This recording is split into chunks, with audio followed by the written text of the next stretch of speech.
Morning, everyone, and welcome to the 27th edition of Klugula Reads His Classics. I have a short story for you today called The Cafe, and this was something I penned for my creative writing course in college.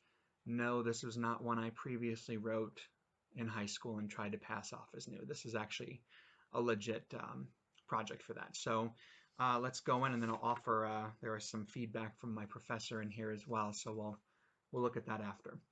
The cafe. The fat woman who took his order was not unkind, but she wasn't exactly the nicest person he had ever come across in his 26 years. Of course, this woman didn't even come close to the bitches he came across when he passed through that one small town in Nebraska. The hell was the name of that place? Oh yes, Smallville. He chuckled to himself and then remembered where he was. He was in the quiet community of McCullough, Idaho. Joy of all joys. Population 109. Whoop-de-doo, hold me back from that fun. Anything else, sugar? The fat lady held the check in her right hand and an obnoxiously huge pen in her left. It was one of those pens that you could change the colors, red, green, blue, and black. Sugar? He asked, looking around the restaurant. Over in the corner, the very back booth, there sat an old farming couple. The man smoked cigarettes and the woman sipped coffee. Aside from himself and the staff, they were the only two people in the cafe. Did you call me sugar? Yeah, I called you sugar. She pulled out a nail file and began to examine her nails.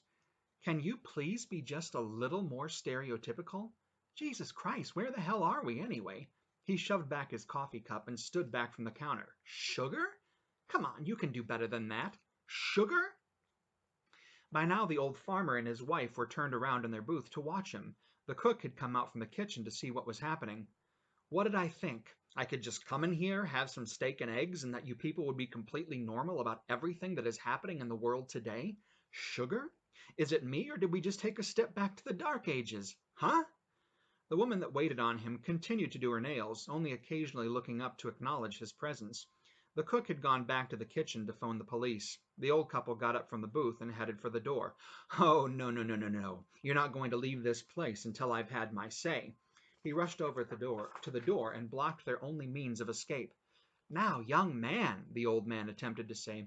Don't you young man me, you dried-up old geezer. Do you believe this crap? Sugar.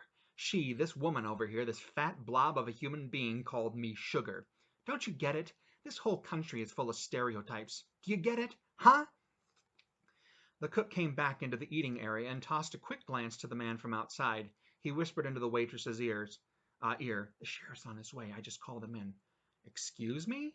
What did you say? The sheriff? The sheriff? For God's sake, the stinking sheriff?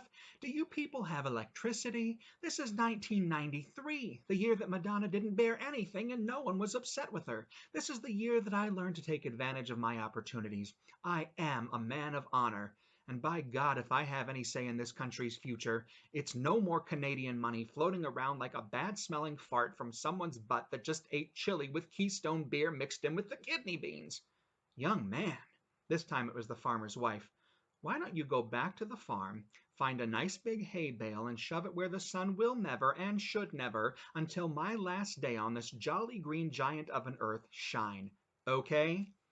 He stopped for a moment and pulled out a handkerchief. He hadn't used it in a while, but it wasn't very crusty yet. Then the sheriff arrived. That's the piece. That's the cafe. So that was written for a creative writing course in college, so 93, so I guess I was 18 or 19 at that point. So these are the notes from the professor. Quote, this is funny but also gets at a serious subject, the willingness to label as stereotypical a person who presents a particular outward appearance. The narrator here is very fun to listen to. I think he's a character you could do a lot more work with. This is by far your strongest piece. So that is The Cafe, a lovely piece. A little harsh, but you know, maybe it's appropriate to have that anger and just let it all out in this particular form based on where we are currently. So I will return tomorrow with episode 28 of Klugula Reads His Classics. That was a nice diversion from the usual zombie fare. I hope you'll join me tomorrow. You can subscribe, like, all that good stuff below. And until tomorrow, I will offer my usual quadruple S. Stay safe, stay secure, stay smart, and stay well stocked. So see you guys tomorrow. Bye.